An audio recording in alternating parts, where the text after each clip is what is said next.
কে আমাদের সুন্নি জামাতের অনেক ভাইকে পেটাই মানে লাঠি পেটা করেছে, টিয়ারশেল করে করেছে, মানে মেরেছে, মানুষকে আক্রমণ করেছে। অনেকে আমি খবর পেয়েছি চট্টগ্রামে হসপিটালে আছে, অনেককে আবার কি চাঁদগাঁও থানাতে মানে অ্যারেস্ট করে নিয়ে গেছে। এটা তীব্র নিন্দা জানাচ্ছে এবং প্রতিবাদ করছি।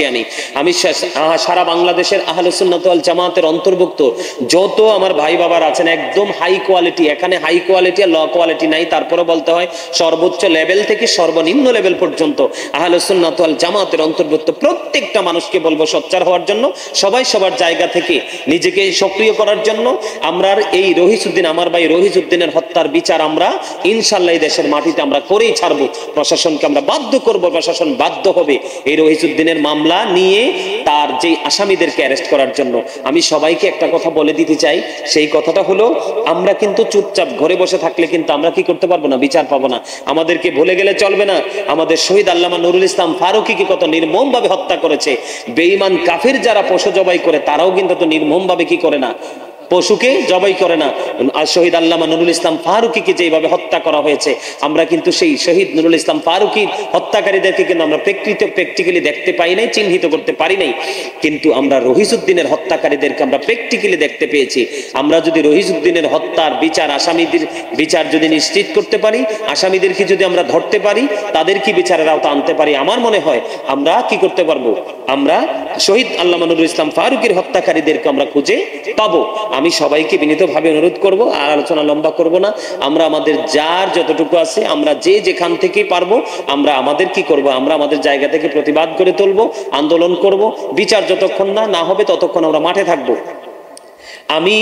আমি সারা বাংলাদেশের আহলে সুন্নাত ওয়াল জামাতের অন্তর্ভুক্ত প্রত্যেকটা ভাই বাবাকে বলতে চাই, আমাদের বাংলাদেশে প্রায় 12,000-এর উপরে আল্লাহর ওলিদের দরবার আছে। কত হাজার? যেমন কুমিল্লা দিয়ে যদি শাহপুর দরবার শরীফ মাঠে নামে, কুমিল্লার একটা রাস্তাও কিন্তু থাকবে না, সবগুলো রাস্তা কিন্তু অচল হয়ে যাবে। আমাদের এইরকম অসংখ্য দরবার আছে। কি আছে? আমি আবার গতকালকে দেখতে পাইলাম টিভিতে, অনেকগুলো টিভিতে দেখতে পাইছি, আসলে এটা কতটুকু সত্য না মিথ্যা জানি না। আমি আহলে সুন্নাত ওয়াল জামাতের অন্তর্ভুক্ত প্রত্যেকটা ভাই বাবাকে আমি বলবো, আপনারা সবাই সবার জায়গায় সচেতন হন। ঘরে বসে থাকার সুযোগ নাই, আমাদেরকে নিয়ে যথেষ্ট বৈষম্য হচ্ছে, আমাদেরকে বিভিন্নভাবে বিভিন্ন দলের টেক লাগানো হচ্ছে। আবার গতকালকে দেখতে পাইলাম আমাদের সুফি মিজান সাহেবের নামে নাকি মামলা হয়েছে। আমাদের সুফি মিজান সাহেবের মতো কি মানুষ হয়? তো এই যে কর্মগুলো, এগুলো করলে কি হবে, সারা বাংলাদেশের প্রত্যেকটা দরবারগুলো খেপে উঠবে, প্রত্যেকটা দরবারের ভক্ত মুরিদানগুলো খেপে উঠবে, দেশে আরেকটা বিপ্লব হবে, আরো মানুষের ক্ষয়ক্ষতি হবে, মানুষের জানমালের ক্ষতি হবে। এই ক্ষতি আমরা চাই না, আরেকটা বিপ্লব আমরা চাই না। আমরা দেশের মধ্যে কোনো আন্দোলন, কোনো অবরোধ, কোনো ধরনের কোনো কর্মসূচি আমরা দিতে চাই না। আমি সবাইকে, আমরা আহলে সুন্নাত ওয়াল জামাতের অন্তর্ভুক্ত সকল ঘরানার মানুষকে, সকল শ্রেণীর মানুষকে ঐক্যবদ্ধ হয়ে আমরা যেন আমার ভাই রহিসউদ্দিনের বিচার নিশ্চিত করতে পারি এবং তার ফ্যামিলিটার উপরে যেন আল্লাহ খাস রহমত বর্ষণ করে। আমরা সারা বাংলাদেশের, সারা পৃথিবীর আহলে সুন্নাত ওয়াল জামাতের অন্তর্ভুক্ত যত মানুষ আছি, আমরা যেন তাদের পাশে দাঁড়াতে পারি। আল্লাহ যেন আমাদের সবাইকে সে তৌফিক দান করে। মুরাদপুরে আমাদের আহলে সুন্নাত ওয়াল জামাতের আলেমদের উপর অতর্কিতভাবে হামলা চালিয়েছে। এত শান্তিপূর্ণ সমাবেশ, এটা পূর্ব ঘোষিত সমাবেশ, এখানে পুলিশ তো হামলা করতে পারে না। পুলিশ কি হামলা করতে পারে?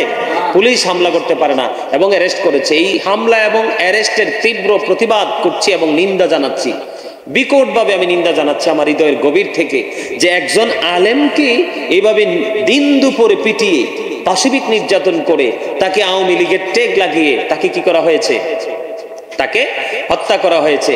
তার বিরুদ্ধে কোনো রিঅ্যাকশনে যাওয়া হয় নাই। অথচ কি করেছে, আজকে আমাদের আহলে সুন্নাত ওয়াল জামাতের, আমাদের আহলে সুন্নাত ওয়াল জামাতের অন্তর্ভুক্ত আলেম ওলামাদের উপরে কি করা হয়েছে, অতর্কিতভাবে আলেম ওলামাদের উপরে অতর্কিত কি করেছে, হামলা চালিয়েছে। এই হামলায় আসলে কি হবে, আমি কার কাছে অনুরোধ করব? আমার কাছে কি মনে হচ্ছে, বর্তমানে আমার কাছে মনে হয় আমাদের উপদেষ্টা যারা আছে তারাও তো নড়বড়ে অবস্থায় আছে। কি আছে? তাদের কিন্তু ফাউন্ডেশনটা কি না, শক্ত না, তারাও কিন্তু একটা ভীতির মধ্যে আছে, যেটা আমিও তো এই দেশের নাও করি, কারণ আমি অবজারভেশন করি আমার দেশ নিয়ে, কারণ I love my country and countries people. আমি আমার দেশ এবং দেশের মানুষকে ভালোবাসি। আমরা ধর্মীয় চর্চার পাশাপাশি এখানে আমি ধর্মীয় চর্চা করলে যে আমি আমার দেশ নিয়ে বা দেশের মানে ভাবমূর্তি নিয়ে আমি কথা বলতে পারবো না, বিষয়টা কিন্তু এমনটি নয়। আমার কাছে কি মনে হয়, যে আমার কাছে মনে হচ্ছে আমাদের যারা উপদেষ্টা মণ্ডলী রয়েছে, আমার কাছে মনে হয় তারাও ভীত সন্তুষ্ট হয়ে তারাই বসে আছে, আমার কাছে এমনটি মনে হচ্ছে। না হয় একটা ছেলের উপরে গতকালকে কি হলো, একটা ছেলের উপরে গতকালকে হামলা হলো, কি হলো, একটা ছেলের উপরে গতকালকে হামলা হলো, কিন্তু ওই ছেলের দোষী নির্দোষী ডালাও ভাবে সকালে খবর পেলাম 70 জনকে কি করা হলো, অ্যারেস্ট করা হলো। কিন্তু আমাদের এত বড় একজন যোগ্য দক্ষ একজন আলেমকে এভাবে নির্মম ভাবে পিটিয়ে হত্যা করা হলো, কিন্তু তার বিরুদ্ধে তাকে যারা হত্যা করেছে আসামিকে কি করা হলো না, এখনো পর্যন্ত গ্রেফতার করা হলো না। তাহলে স্বরাষ্ট্র উপদেষ্টার কাজটা কি? তাহলে সেখানে কি তিনি বৈষম্য তৈরি করতেছে না? আমি কার কাছে আমি কারো কাছে অনুরোধ করব না, কারণ কার কাছে অনুরোধ করব? অনুরোধ কে রাখবে? অনুরোধ রাখার মতো কি আছে? আমি দেখছি এখানে তারা বসছে, এখন তারা বৈষম্য সৃষ্টি করার জন্য, তারা নির্দিষ্ট কিছু গোষ্ঠী তারা তাদের স্বার্থ সুবিধা নেওয়ার জন্য, হাসিল করার জন্য। যদি তাদের এখানে সুবিধা নেওয়ার স্বার্থ হাসিল করার কোনো মানসিকতাই যদি না থাকতো, তাহলে একজন আলেমকে ভাবে নির্মম ভাবে পানি দিছে পুলিশ, পানির বোতলটা হাতে নিয়ে চলে আসছে। আরে ভাই, 61 হিজরিতে কারবালা হয়েছে। আমি পুরনো কথা মনে করিয়ে দিতে চাই, আমরা কিন্তু এই যে আমার ভাই শহীদ রহিমউদ্দিনকে হত্যা করা হয়েছে, তাকে মধ্যযুগীয় কায়দায় পাশবিক নির্যাতন চালিয়ে তাকে হত্যা করা হয়েছে। 61 হিজরিতে কি ঘটনা ঘটেছে আমরা প্র্যাকটিক্যালি দেখতে পাই নাই। আমি গত আরো অনেকবার এই বক্তব্যতে বলেছি, আমি যখনই কারবালার ইতিহাস পড়েছি তখনই আমি কেঁদেছি। আমার মনের অজান্তেই দেখছি কিতাবের মধ্যে আমার চোখের পানি পড়ছে। কারবালার ইতিহাসে তো নির্মম ছিল, কিন্তু সেদিন তো উপদেষ্টা ছিল কে? ইয়াজিদ বাহিনীর উপদেষ্টা ছিল কি? একজন ইহুদি যার নাম ছিল শারজুল বিন মানসুর রুমি। তার কাজ ছিল দিনের বেলা বানর নাচানো, রাতের বেলা মদের আসর বসানো, অসৎ নারীদেরকে নিয়ে নাচানাচি, গান বাদ্যযন্ত্র করা, এটা ছিল। সেই একজন বিধর্মী উপদেষ্টা। আমি আপনাদেরকে আমার দর্শকদের উদ্দেশ্যে আমি একটা কথা বলতে চাই, আপনারা এটা একবারে মানে কি বলবো, একবারে চিরস্থায়ী আপনার ব্রেনে সেট আপ দিয়ে রাখবেন। কোনো বেঈমান কাফেরের সাথে সম্পর্ক হবে আপনার ফর্মালিটি মেনটেন করার মতো। আপনি যদি মনে করেন তার সাথে সম্পর্ক রাখা দরকার, জাস্ট ফর্মালিটি মেনটেন করে তার সাথে সম্পর্ক রাখবেন, হৃদয় থেকে কেউ সম্পর্ক রাখবেন না। তার কারণ আল্লাহ রাব্বুল আলামিন কোরআন একবার স্পষ্ট করে বলে দিয়েছেন যে উইদ্দাতিল কাফিরিন, কাফিরদের জন্য আল্লাহ রাব্বুল আলামিন জাহান্নাম বরাদ্দ করেছে। কি করেছে? জাহান্নাম বরাদ্দ করেছে। কারণ আল্লাহ বলেছেন you have to go to hell, তোমাদেরকে চলে যেতে হবে জাহান্নামে, মাস্ট বি, এটা তোমাদের জন্য বরাদ্দ, এটা তোমরা সারা জীবন অর্জন করেছো। আর আমরা যারা আহলে সুন্নাত ওয়াল জামাতের অন্তর্ভুক্ত, আমি আপনাদেরকে আরেকটা কথা বলে রাখি, আমার রাসূল কিন্তু বলে গেছে আমাদেরকে আজ থেকে 1500 বছর আগে। রাসূল বলেছেন 73টা দল হবে কিয়ামতের আগে মুসলমানের, বেঈমান কাফেররা বিনা হিসাবে জাহান্নামে যাবে। শুধু মুসলমানেরই 73টা দল হবে, এর মধ্যে 72টা দল হবে জাহান্নামী। এর মধ্যে একটা দল হলো জান্নাতি, সেই দলের নাম হলো আহলুস সুন্নাহ ওয়াল জামাত ইজ দ্য বেস্ট পার্টি। রাসূল বলেছেন শ্রেষ্ঠ দল হলো আহলুস সুন্নাহ ওয়াল জামাতের অন্তর্ভুক্ত এই দলটা। আল্লাহ কোরআনে বলেছেন উইদ্দাত লিল মুত্তাকিন, আল্লাহ রাব্বুল আলামিন মুত্তাকিনদের জন্য জান্নাত বরাদ্দ করে রেখেছেন। আল্লাহ রাব্বুল আলামিন বলবে ইউ গো টু প্যারাডাইস, জান্নাতে চলে যাও। এই জন্য আমি বলতেছি সম্মানিত দর্শক, যে আল্লাহ রাব্বুল আলামিন পবিত্র কালামে হাকিমে বলেছেন যে তৎকালীন সময়ে এই একজন ইহুদি উপদেষ্টা হিসাবে ইয়াজিদ বাহিনীকে কি করেছে?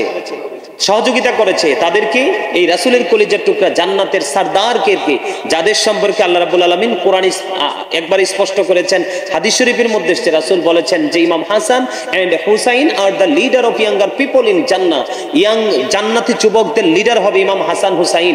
সেই দলের নাম হলো আহলুস সুন্নাহ ওয়াল জামাত।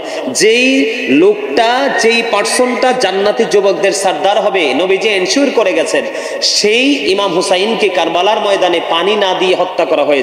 যেই ইমাম হুসাইনের নানা যদি পৃথিবীতে না আসতো, তাহলে এই সুন্দর পৃথিবীটাই হতো না, আমরাই হতাম না। যে সেই কারবালার পুনরাবৃত্তি কিন্তু আবার হয়েছে, কিন্তু সেটা হলো কেন? ইহুদিদের মদদে। কিসের মদদে? ইহুদিদের মদদে। আল্লাহ কোরআনে কি বলেছেন? আল্লাহ রাব্বুল আলামিন পবিত্র কালামে হাকিম একবার স্পষ্ট করে বলে দিয়েছেন ইন্নাল কাফিরিনা কানু লাকুম আদুওয়াম মুবিনা। আল্লাহ বলেছেন the heretics are the eternal enemy of the believers, ঈমানদারদের প্রকাশ্য শত্রু হলো বেঈমান কাফেরেরা। তাহলে তৎকালীন সময় 61 হিজরিতে কিন্তু বেঈমান কাফেরদের মদদে কিন্তু ইমাম হুসাইনকে এবং ওনার সঙ্গীদেরকে শহীদ করা হয়েছে। কিন্তু আজকে রহিজউদ্দিনকে কার মদদে শহীদ করা হলো? এত বড় একজন যোগ্য দক্ষ একজন আলেম, পরিপূর্ণ একজন আলেম, খতিব, একজন ইমাম, তাকে কার মদতে হত্যা করা হলো। আমাদের দেশে কত আলেম ওলামা আছে, তারা দেখছি যে ছোট্টখাট্ট কোনো বিষয় নিয়ে গলা ফাটায়, কিন্তু আজকে রহিজউদ্দিনকে নিয়ে কিন্তু তারা গলা ফাটায় না। তার কারণ হলো এখানেও বৈষম্য দেখা যায়। কি দেখা যায়? আমরা আহলে সুন্নাত ওয়াল জামাত, আমরা কখনোই কোনো দল করি না, কখনো কোনো রাজনীতি করি না। আমরা নিরপেক্ষ। যিনি ভালো করবে আমরা তাকে সাপোর্ট দিব, যিনি মন্দ করবে তাৎক্ষণিক কিছু সময়ের জন্য হলেও তার এই মন্দ কাজটাকে আমরা কি করব? ঘৃণা করব। এটা হলো আমাদের কাজ। কারণ আমাদের এই পৃথিবীতে রাজনীতি করার কোনো প্রয়োজন বা ইচ্ছা নাই। আমাদের রাজনীতি একটাই, নবীজির দল করব, নবীর আদর্শকে লালন করব। সম্মানিত দর্শক, এই কথাগুলো, এতগুলো কথা বলার পিছনে কারণ একটাই, একটা বাচ্চা ছেলেকে গতকালকে কি করা হলো? গাড়িতে হামলা করা হলো। সাথে সাথে এতগুলো মানুষকে দোষী না নির্দোষী যাচাই করা হলো না, যাকে সন্দেহ তাকে ধরে নিয়ে গেল প্রশাসন। কিন্তু রহিসউদ্দিনকে কেন হত্যার প্রতিবাদে এখন এত প্রতিবাদ হচ্ছে? আরে এই প্রত্যাশা ব্যক্ত করে আজকের মতো এখানেই আমি আলোচনা শেষ করছি। আবারও সময় করে আমি আবার বক্তব্য নিয়ে আসবো। সবাই ভালো থাকবেন, সুস্থ থাকবেন, এটাই প্রত্যাশা করছি।